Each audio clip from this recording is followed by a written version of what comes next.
말씀 신약성경 히브리서 11장 8절부터 19절까지 말씀입니다. 제가 가지고 있는 성경책은 신약성경 365쪽 정도에 있습니다. 우리 말씀에 참여하는 의미로 한 절씩 교독하고 마지막 절은 함께 읽도록 하겠습니다. 제가 히브리서 11장 8절을 먼저 읽습니다. 믿음으로 아브라함은 부르심을 받았을 때에 순종하여 장래 유업으로 받을 땅에 나아갈새 갈 바를 알지 못하고 나아갔으며 믿음으로 그가 이방인의 땅에 있는 것 같이 야곱의 땅에 거류하며 동일한 약속을 유업으로 함께 받은 이삭 및 야곱과 더불어 장막에 이는 그가 하나님이 계획하시고 지으실 터가 있는 성을 바랐음이라. 믿음으로 사라 자신도 나이가 많아 잉태할 수 있는 힘을 얻었으니 이는 약속하신 이를 이러므로 죽은 자와 같은 한 사람으로 말미암아 하늘의 허다한 별과 또 해변의 무수한 모래와 같이 많은 후손이 생육하였느니라. 이 사람들은 다 믿음을 따라 죽었으며 약속을 받지 못하였으되 그것들을 멀리서 보고 환영하며 또 땅에서는 외국인과 나그네임을 그들이 같이 말하는 것은 자기들이 본향 찾는 자임을 나타냄이라. 그들이 나온 바 본향을 생각하였더라면 돌아갈 기회가 그들이 이제는 더 나은 본향을 사모하니 곧 하늘에 있는 것이라. 이러므로 하나님이 그들의 하나님이라 일컬음 받으심을 부끄러워하지 아니하시고 그들을 위하여 한 성을 예비하셨느니라. 아브라함은 시험을 받을 때에 믿음으로 이삭을 드렸으니 그는 약속들을 받은 자로 돼 그 외아들을 그에게 이미 말씀하시기를 내 자손이라 칭할 자는 이삭으로 말미암음이라 하셨으니 그가 하나님이 능히 이삭을 죽은 자 가운데서 다시 살리실 줄로 생각한지라. 비유컨대 그를 죽은 자 가운데서 도로 받은 것이니라. 아멘. 서울 합정동에 가면 양화진 외국인 묘지라는 곳이 있습니다. 그곳에 이런 묘비가 하나 있습니다. 내게 줄 수 있는 1000번의 생명이 있다면 나는 그 1000번의 삶을 한국을 위하여 바치겠습니다. 내게 줄 수 있는 1000번의 생명이 있다면 나는 그 1000번의 삶을 한국을 위해 바치겠습니다. 이 묘비가 있는 거기에 묻혀 있는 선교사님은 루비 캔드릭이라는 선교사님이십니다. 1907년 한국에 들어온 미국 남감리교회에서 파송한 여 선교사이십니다. 그가 마지막 죽기 전에 했던 유언의 말을 그의 묘비에 기록하였습니다. 내게 주어진 1000번의 생명이 있다면 나는 그 1000번의 삶을 한국을 위해 바치겠습니다. 이런 귀한 말을 해서 제가 이분을 찾아보았더니 그분은 한국에 온 지 9개월 만에 돌아가셨습니다. 그의 나이 26입니다. 결혼도 하지 않고 이 땅에 와서 한글 조금 배우고 한글 조금 가르치다가 이 땅에서 순교하신 선교사님입니다. 세상 사람들은 이 선교사님의 죽음에 대하여서 평가절하합니다. 왜 결혼도 하지 아니하고 이역만리 이 땅에 와서 죽을 것을, 그것이 무슨 가치가 있고 의미가 있는가 하며 이 선교사님의 26밖에 안 되는, 그것도 9개월밖에 안 된 한국의 삶을 이 한국 땅, 조선 땅은 평가절하합니다. 그것은 세상의 평가이고 우리 하나님의 평가는 어떨까요? 하나님께서는 이 루비 캔드릭 선교사님에 대하여서 어떻게 평가하실까요? 그 평가는 세상의 평가와는 완전히 다를 것입니다. 이 땅에 생명을 갖고 태어난 모든 사람들이 평가 앞에서 자유로울 수는 없습니다. 가깝게는 사람으로부터, 조금 더 멀게는 역사로부터 모든 사람은 평가를 받게 되어집니다. 그러나 이 세상의 평가와 이 세상의 사람들의 평가는 조금씩 다를 수도 있고 그 진위가 뒤바뀔 수도 있습니다. 그러나 우리 하나님께서의 평가는 아주 바르고 올바르게 우리들의 인생들을 평가하실 것입니다. 히브리서 4장 13절은 우리에게 이렇게 말씀하십니다. 지으신 것이 하나도 그 앞에 나타나지 않음이 없고 우리의 결산을 받으실 이의 눈앞에 만물이 벌거벗은 것 같이 나타나리라.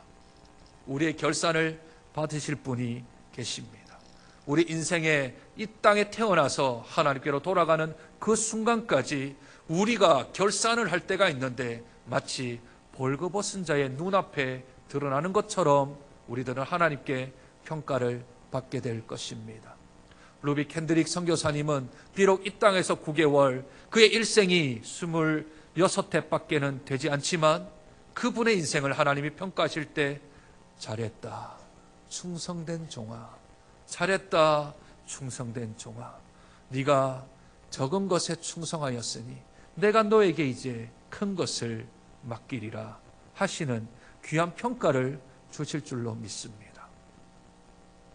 왕들이 기록되어져 있는 열왕기서 그리고 역대기서를 보면 이런 구절이 참 우리에게 많이 눈에 띕니다. 어떤 왕은 여호와 보시기에 정직하게 행하였더라. 어떤 왕은 보시기에 심히 악을 행하였더라. 하나님께서 우리의 인생을 보고 계십니다. 우리의 인생을 지켜보고 계십니다. 그래서 열왕기서나 역대기에 가장 많이 나오는 등장하는 단어가 여호와께서 보시기에, 여호와께서 바라보시기에 악했더라, 선했더라, 정직했더라, 그는 하나님의 말씀대로 다윗의 길로 행했더라 하는 말들이 많습니다. 하나님이 우리 인생을 지켜보실 뿐만 아니라 오늘 우리 교독했던 구절이기도 한데 시편 116편 15절은 그의 경건한 자들의 죽음은 여호와께서 보시기에 귀중한 것이로다. 우리의 태어나서 우리가 하나님께로 가는 그 순간까지 하나님은 지켜보시고 바라보시고 눈동자처럼 우리들의 인생을 지금도 살피시고 계시는 하나님이십니다. 그 하나님의 평가 앞에 자유로울 사람은 없습니다. 모든 사람이 하나님의 평가를 받게 되어질 것이며 세상 사람들은 하나님의 심판을 받게 될 것입니다. 그 대표적인 예가 오늘 읽었던 우리 히브리서 11장의 말씀입니다. 구약에 살았던 선진들에 대하여서 하나님이 신약 성경으로 평가를 하고 있습니다. 그 사람들이 살아왔던 평가를 한 절에 또는 두 절에 걸쳐서 그 인생을 함축하여 하나님께서 지금 구약에 살았던 그 사람들의 인생을 평가합니다. 그런데 이 가운데 한두 절이 아닌 8절에 걸쳐서 평가하는 사람이 있습니다. 그 사람이 지금 저희들이 21번 동안 살펴보았던 아브라함이라는 사람입니다. 다윗도 한 절 되지 아니하고 그냥 한 단어로 축약되어지는데 이 아브라함만 8절에 해당되어지는 하나님의 평가를 받습니다. 그 평가는 이렇게 시작합니다. 믿음으로. 4번의 믿음이라는 단어가 나오고 한 절 내지는 2절씩 4번 등장하며 아브라함의 인생을 평가합니다. 그런데 그 평가가 나이 순대로 되어져 있습니다. 맨 먼저 75세, 그리고 80대, 그리고 100세, 마지막 115세. 그래서 4번에 걸쳐서 믿음으로 아브라함은 이렇게 하였다 하며 하나님이 평가하십니다. 그 첫 번째 평가는 오늘 읽었던 8절입니다. 아브라함은 믿음으로 약속의 말씀에 순종하였다 하나님은 평가하십니다. 아브라함은 믿음으로 약속의 말씀을 순종하였다. 아브라함이 한 번에 순종하였나요? 그렇지 않습니다. 아브라함은 첫 번째 갈대아 우르에서 하나님의 말씀을 받았는데 그 아비를 이길 수가 없어서 아비가 하란에서 정착하자 해서 그곳에서 정착하다 육신의 아비가 죽을 때까지 그 길을 못 떠납니다. 그리고 하란에서 하나님이 다시 한 번 더 나타나셔서 이제 내가 내게 지시할 땅으로 가라 2번째 명령을 받습니다. 그리고는 그가 그 말씀을 가지고 갔는데 성경은 갈 바를 알지 못했다 합니다. 창세기 12장에서는 갈 바를 안다 그랬습니다. 어디지요? 가나안 땅이라고 분명히 기록되어져 있습니다. 그런데 이 갈 바는 뭘까요? 가기는 가야 할 터인데 내가 그 땅을 살아본 적도 없고 그 땅에 있어 본 적도 없고 들어본 적도 없었던 그런 땅을 가려고 하니 갈 바를 알지 못했다 했습니다. 그는 불순종이 아니라 믿음이 연약함으로 단 한 번만에 순종하지 못했습니다. 두 번에 걸친 하나님의 명령에 따라 그가 이제 그 길을 걸어갑니다. 그런데 하나님이 믿음이 어릴 때, 믿음이 연약할 때, 믿음이 처음 출발할 때, 그때 실수하고 잘못된 것들 언급하지 아니하십니다. 그는 믿음으로 약속의 유업을 받은 땅으로 하나님의 말씀을 순종하여 갔다라고만 하나님은 평가하십니다. 얼마나 위로가 되는지요? 얼마나 격려가 되는지요?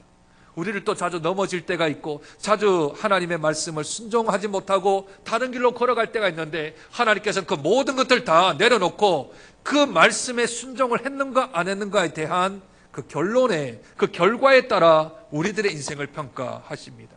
너 첫 번째 말했을 때 안 갔잖아. 두 번째 했을 때 겨우 갔잖아. 하는 이런 째째한 하나님이 아니시고, 그럼에도 불구하고 그 연약한 믿음 가운데서, 어린 신앙 가운데서 그가 순종했던 것을 하나님이 기뻐하시고 그렇게 평가하십니다. 어떻게 해요? 믿음으로 아브라함은 부르심을 받았을 때에 순종하여 장래 유업으로 받을 땅에 나아갈새 갈 바를 알지 못하고 나아갔다. 하나님은 평가해 주십니다. 저와 여러분이 믿음이 약하면 약한 대로, 믿음이 중간이면 중간대로, 믿음이 크면 큰 대로 하나님이 우리를 평가하시는 그 평가 가운데 하나님은 우리의 불순종이나 우리의 넘어짐이나 우리의 엎어짐을 기억하지 아니하시고, 그래, 그 정도 믿음 가지고 잘했다, 그래도 여기까지 왔지 않느냐, 네가 약속의 말씀을 붙들고 이곳까지 왔지 않느냐, 네가 투덜투덜 하면서도 이곳까지 왔지 않느냐, 그래 잘했다, 그 믿음 가지고 승리했다 하고 귀하게 평가하고 계십니다. 저와 여러분에게도 그럴 겁니다. 우리 인생 가운데 누군들 넘어지지 않는 적이 있습니까? 누군들 엎어지지 않는 적이 있습니까? 하나님 말씀이 분명히 오른쪽인데 내가 왼쪽으로 걸어갔던 일들이 있지 않습니까? 그럼에도 불구하고 하나님이 그 끝에, 끝자락에 네가 약속의 말씀을 붙들고 이곳까지 순종하고 왔다, 잘했다, 충성된 종이라 우리에게 칭찬해 주실 줄로 믿습니다. 두 번째 하나님의 평가는 그가 80대에 살았던 것입니다. 오늘 9절과 10절입니다. 아브라함은 믿음으로 약속의 땅에서 살았습니다. 오늘 성경은 약속의 땅에서 살았다 평가합니다. 9절 보실까요? 믿음으로 그가 이방의 땅에 있는 것 같이 약속의 땅에 거류하였으며 동일한 약속을 유업으로 함께 받은 이삭 및 야곱과 더불어 장막에 거하였으니. 아브라함이 가나안 땅에 거했던 것에 대하여 하나님이 평가하며 칭찬하고 계십니다. 이게 왜 칭찬받을 일일까요? 약삭 빠르거나 또는 세상의 이치대로, 세상의 원리대로 살아갔던 사람은 그 가나안 땅에 머물지 않습니다. 롯은 요단 동쪽의 기름진 땅을 선택하여 그곳으로 떠나지요. 그의 서자 이스마엘은 애굽에 물이 흐르는 근처의 땅으로 가서 그쪽으로 살고 그쪽에 거류하게 되어집니다. 에서는 어떻습니까? 동방 땅을 향하여서 나아가서 가나안 땅을 저버리고 다 떠납니다.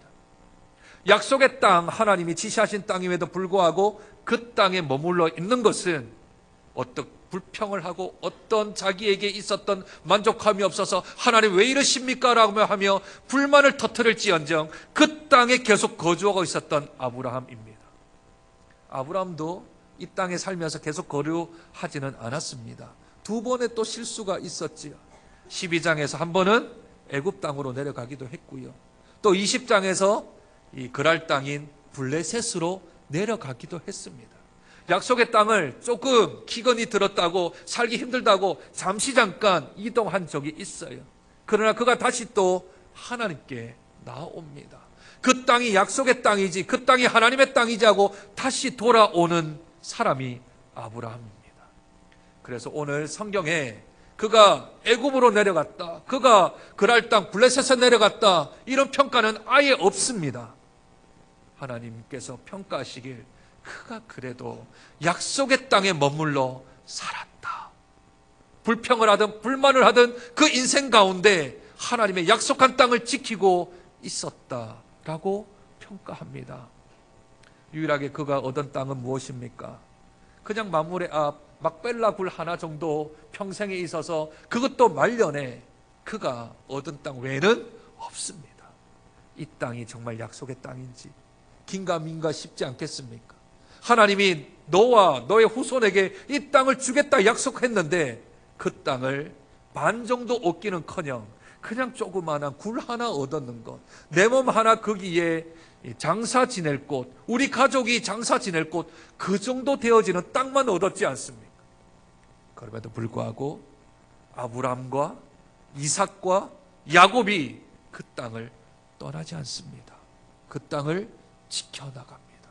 그 땅은 하나님이 주신 허락하신 땅이기 때문에 그렇습니다.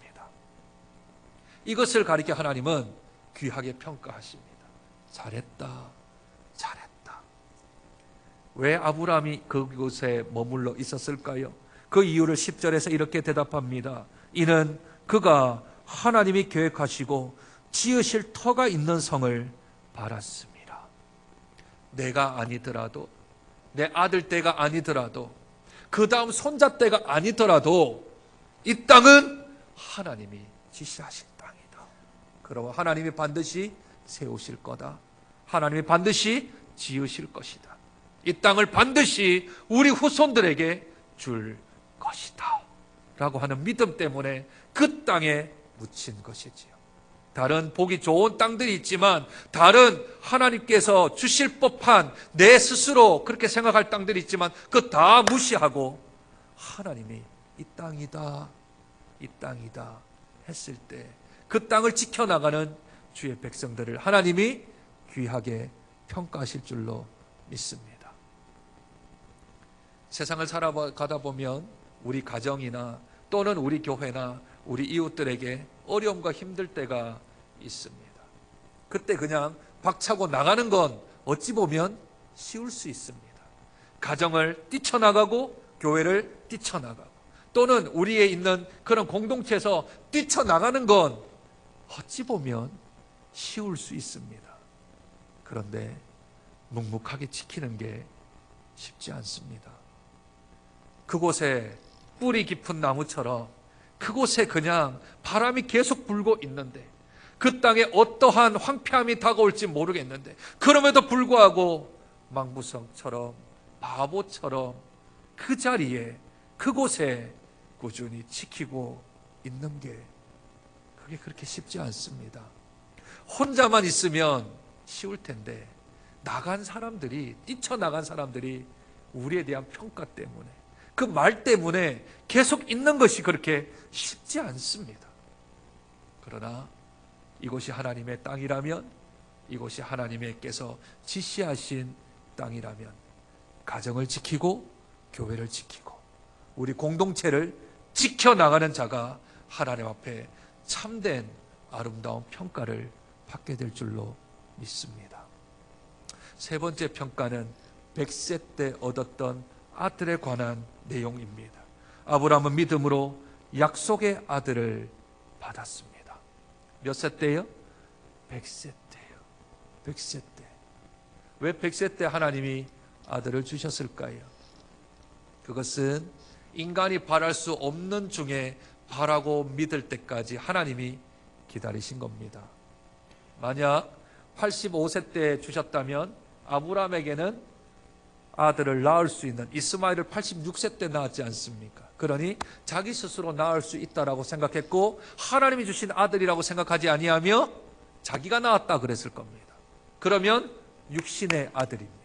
그러니 하나님께서 아브라함도 두 손을 들 때까지, 사라도 두 손을 다 들 때까지, 우리들은 할 수 없다, 우리들은 할 수 없다 할 때까지 하나님이 100세 때까지 기다린 것이지요. 이 아들을 받을 때 이들이 그냥 불신앙 없이 그냥 왔나요? 그렇지 않습니다. 땅을 거슬러 다른 곳으로 이동하기도 했었잖아요. 그리고 다른 곳에서도 살기도 했었잖아요. 그런데 이곳에서도 아들을 받을 때도 이들은 불신앙의 모습들이 있었습니다.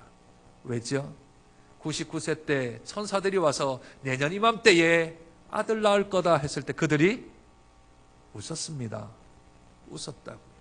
그 웃음은 비웃음입니다. 아니, 망치켜라. 내가 지금 나이가 90세인데 어떻게 아들을 낳는단 말인가 하며 웃었다 합니다. 그런데 하나님께서 그 웃음에 대한 이야기들은 다 감추십니다. 다 감추시고 믿음으로 바랄 수 없는 중에 바라고 믿었기에 그가 잉태할 수 있는 힘을 얻었고 그가 아이를 낳을 수 있는 능력을 하나님께로 받았다 합니다. 그래서 잘했다. 네가 비록 비웃었지만 그것을 다 덮어버리시고 잘했다 하시며 오늘 평가로 칭찬하십니다. 11절 믿음으로 사라 자신도 나이가 많아 단산하였으나 잉태할 수 있는 힘을 얻었으니 이는 약속하신 이를 미쁘신 줄 알았습니다. 이러므로 죽은 자와 같은 한 사람으로 말미암아 하늘의 허다한 별과 또 해변의 무수한 모래와 같이 많은 후손이 생육하였느니라. 그 믿음이 있었기에, 그 신앙이 있었기에, 하나님을 바라보는 그 믿음 가운데 승리했기에 너가 아들을 낳았고 그 아들이 아들을 낳고 그 아들이 아들을 낳아 지금 이스라엘을 형성시켰을 뿐만 아니라 하늘의 별처럼 땅의 모래처럼 하나님을 믿는 백성, 이 히브리서 기자가 히브리서를 기록할 때 예수 믿는 사람이 얼마나 많이 있었겠습니까? 지금 설교하는 지금 21세기에는 예수 믿는 사람이 세상에 19억 명입니다. 19억 명이에요. 그 정도 되면 하늘의 별처럼 땅의 모래처럼 많아지지 않았습니까? 이렇게 아브라함의 한 사람의 믿음으로 인하여서 이삭이 이 땅에 태어났고 그로 인하여서 믿음의 자손과 후손들이 태어나게 되었지요. 오늘 본문 22절 죽은 자와 같은 한 사람이라 했습니다. 아브라함이라고 얘기하지 아니하고 죽은 자와 같은 한 사람이라고 하는 것은 중의법인데 여기는 아브라함뿐만 아니라 죽은 자와 같은 한 사람이 또 한 분 등장하게 되어지지요. 그분이 예수 그리스도이십니다. 죽었다가 다시 살아난 자, 그로 인하여서 새 생명이 있어지고 허다한 그의 자녀들 후손들이 생육하게 되었던 예수 그리스도의 신비가 100세에 태어난 이삭의 실체 속에, 그림자 속에 숨겨져 있지 않습니까? 그러니 너의 그 믿음으로 인하여 이삭이 태어났고 그로 인하여서 이 땅에 예수 그리스도가 태어나게 되었으므로, 그러므로 너 믿음이 가상하다, 너 믿음이 참 괜찮았다 하며 칭찬하며 아브라함의 믿음을 평가하고 있습니다. 마지막 아브라함의 평가는 115세 모리아산에서 있었습니다. 17절부터 19절까지 나오는 세 절에 걸쳐서 아브라함의 믿음에 대한 평가를 하십니다. 아브라함은 믿음으로 약속의 아들을 드렸습니다. 그런데 앞에 있었던 세 번의 평가에서는 다 실수들이 있었잖아요. 두 번의 명령이 있든 다른 곳에서 살든 또는 아들이 태어난다 했을 때 비웃음이 있었던, 그렇게 세 번에 걸쳐서 그들은 불신앙적인 모습들이 있었습니다. 그러나 마지막 네 번째, 그가 마지막 시험을 통과할 때는 전혀 꺼리낌이 없이, 넘어짐 없이 성숙한 믿음으로, 온전한 믿음으로 주 앞에 나아갑니다. 아들을 바치라 하는데도 불구하고 그의 믿음은 조금도 흔들리지 않습니다. 왜냐고요? 지난 40년 동안 75세부터 시작해서 115세가 되는 지금 이 순간까지 하나님이 역사하셨고 하나님의 말씀이 신실하게 이루어졌으며 하나님께서 역사하신 것이 그 인생 가운데 드러났기 때문에 이제는 의심할 수가 없습니다. 하나님의 약속은 신실했고 하나님의 약속은 이루어졌으며 하나님의 약속은 반드시 시간이 걸릴지언정 하나님의 약속은 우리 인생 가운데 치밀하게, 아주 세밀하게, 섬세하게 이루어진다는 것을 아브라함이 40년 동안이나 연단받고 또한 그것으로 인하여 단단하게 만들어진 겁니다. 그래서 약속의 아들을 하나님께 번제로 드릴 수 있는데 전혀 주저함이 없습니다. 왜 그럴까요? 오늘 성경은 이렇게 평가합니다. 18절 그에게 이미 말씀하시기를 내 자손이라 칭할 자는 이삭으로 말미암으리라 하셨으니. 이미 아브라함에게 말씀하셨는데 어떻게 말씀하셨다고요? 너의 후손은 누구로 말미암는다고요? 이삭에게 임한다고 그렇게 말씀을 하셨습니다. 이 구절은 창세기 21장 12절 말씀입니다. 모리아산의 번제는 22장이고 21장 12절에 이는 이삭으로 말미암아 너의 후손이 번창하게 될 거라는 하나님의 말씀을 들었던 거죠. 그러니 하나님 말씀은 변개치 않고 하나님 말씀은 변절치 아니하며 하나님 말씀은 바뀌지 않는 것을 아브라함은 믿었기에 이 아들을 어떻게든지 간에 번제로 드려도 하나님이 다시 살리셔서 이 이삭을 통하여 후손을 주실 거라는 믿음이 그 마음 안에 있었습니다. 그러니 죽이는 것보다 그 앞에 말씀이 있으니 그 말씀을 붙들고 아들을 살리실 거라는 부활의 믿음이 아브라함에게는 있었던 것이죠. 그래서 성경은 이렇게 평가합니다. 19절, 그가 하나님이 능히 이삭을 죽을 자 가운데서 다시 살리실 줄로 생각한지라. 비유컨대 그를 죽은 자 가운데서 도로 받은 것이니라. 그러니 지금 현실보다 더 중요했던 건 그 이전에 주신 하나님의 말씀입니다. 말씀을 붙더니 이 아이가 지금 죽여도 살아난다라는 믿음이 그 말씀에 근거하여 일어나고 있는 것이지요. 그래서 아브라함의 믿음을 하나님이 평가하실 때 그를 칭찬하고 계시는 겁니다. 내 마음은 아침 저녁으로 바뀝니다. 내 생각은 아침 저녁으로 바뀔 수 있습니다. 아침에는 좋았는데 저녁에는 나쁠 수 있고요. 아침에는 싫었는데 저녁에는 좋을 수 있습니다. 그게 내 마음입니다. 인간은 조삼 못 살아. 아침에는 3개가 되었다가 저녁에는 4개가 되었다가 왔다 갔다 할 수 있습니다. 그러나 우리 하나님의 말씀은 회전하는 그림자도 없으십니다. 변개치 않습니다. 어제나 오늘이나 내일이나 영원토록 동일한 것이 하나님의 말씀입니다. 그러니 그 하나님의 붙드는 말씀, 하나님의 말씀을 붙드는 자에게 하나님은 착하다, 귀하다, 잘했다 칭찬하며 평가하실 줄로 믿습니다. 저와 여러분도 언젠가 하나님 앞에 설 날이 다가옵니다. 그 평가 앞에 자유로울 사람은 단 한 사람도 없습니다. 우리의 삶이 하나님께 평가받습니다. 그러나 조금 실수하고 조금 넘어진 것 하나님이 덮어주십니다. 사랑의 하나님이 덮어주십니다. 끈질기게 그 자리에 붙어 있는가, 그 자리에 붙어 있어서 내가 성장하고 성숙하려고 애쓰고 노력하고 있는가, 주님 앞에 말씀 붙들고 지금 내 환경은 열악하더라도 지금 땅은 먼지가 풀풀 나는 그런 황무지와 같은 삶 속에서라도 내가 말씀 붙들고 있다면 그 말씀 붙들고 있는 것을 통하여 하나님이 그 땅 황무지를 개간시켜 하나님께서 좋은 옥토로 바꾸어 주실 뿐만 아니라 그 믿음 가운데 붙들고 있는 그 믿음을 하나님이 귀하게 여기셔서 잘했다, 잘했다, 잘 견뎠다, 잘 충성했다 하는 하나님의 귀한 평가를 받게 될 줄로 믿습니다. 그 평가를 생각하면 오늘 이길 수 있습니다. 하나님의 그 칭찬을 기대하면 오늘 삶을 우리들은 견딜 수 있습니다. 고린도전서 13장 7절은 이렇게 말씀합니다. 모든 것을 참으며 모든 것을 믿으며 모든 것을 바라며 모든 것을 견디느니라. 아브라함의 인생을 대변한 하나님의 말씀입니다.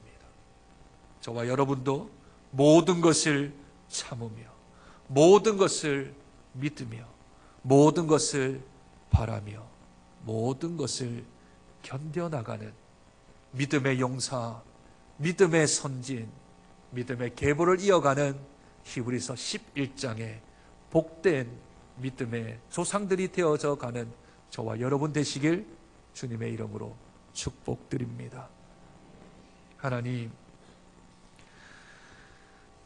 저희가 지난 6개월 동안 아브라함의 생애를 살펴보며